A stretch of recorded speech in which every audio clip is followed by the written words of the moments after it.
Hello, hello, hello. I know it's been a couple weeks, but I am back. And boy, do I have a big topic for you today. It's something we all do, have done, or will do in the future. It's sometimes excused as being diligent or careful, but it certainly is not making your life any easier. What am I talking about? Rumination.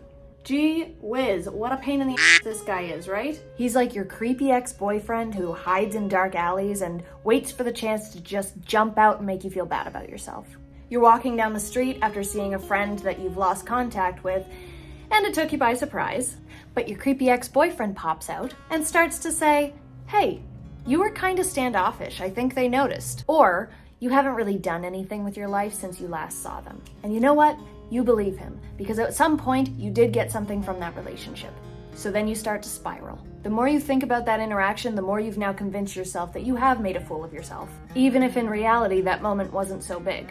And before you know it, your creepy ex has dragged you back into his dark alley, and you're having a gossip session dwelling on all the negative thoughts and emotions that have been stirred up. This is an example of rumination. Rumination is a repetitive downward spiral of negative self-talk or thoughts. And I'm talking about it today because it is so important to notice when you're ruminating and do something about it before you make yourself feel worse. Now, I'm sure at some point in your life you've heard the phrase, neurons that fire together, wire together.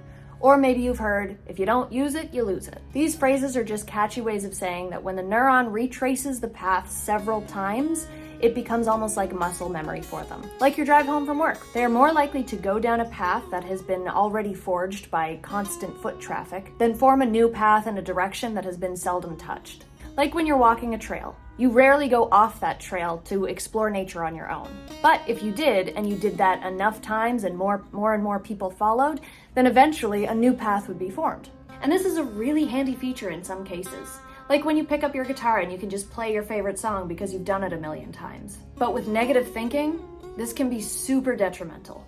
Forging that path of, I'm not good enough, what if I made a fool of myself, I suck, can actually make it easier for our minds to jump to those conclusions with less and less stimuli to suggest that that even might be true.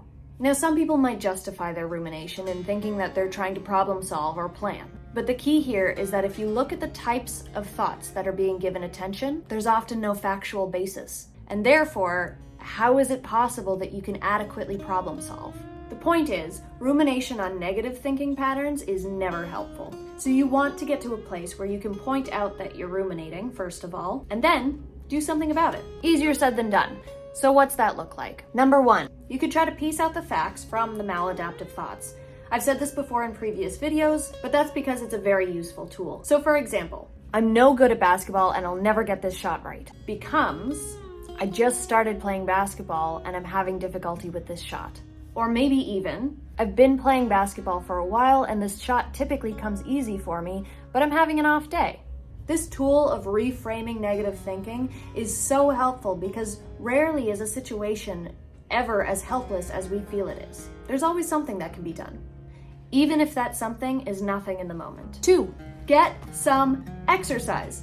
Exercise is my favorite way to boost those endorphins and get out of my head. The combination of both of these things can really break you from that rumination cycle because you're focusing on the weights you're lifting or running farther, etc., etc. And then on top of it, you get that sweet endorphin hit. 3, distract yourself in the moment. Sometimes our emotional brain can come in and take over the situation, so we just need to let that emotional brain rest so our logical brain can come in. There is a difference between pushing your emotions down and preventing them from spiraling out of control. So finding ways to distract yourself, preferably with something that you enjoy, can be a way to break that cycle in the moment if reframing your thoughts seems to be a bit of a difficult task in the moment. 4, as I said in the beginning, it is possible to forge a new path. So start building a new path. Again, neurons that fire together, wire together. So that means if you pull your attention to more positive things on a frequent basis, like noticing beauty in your immediate surroundings, or even just remembering times when you were joyful. Hey, maybe daydreaming about your ideal future. Bringing your attention to those positive things will forge that new path and allow your mind to go there more often. Start working on these things, and soon enough, so long, creepy ex-boyfriend.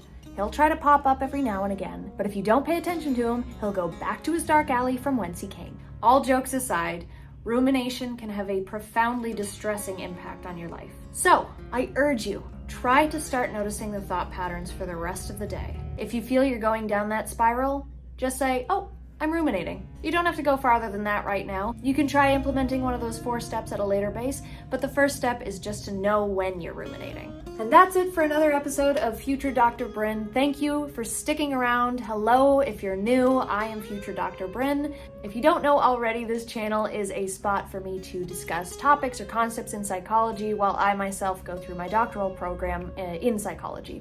I try to have videos up every week for you, but it has been a couple weeks since I did my last one. I do promise there are more coming, and if you haven't already, check out my other videos, hit that subscribe button, and I will see you next time.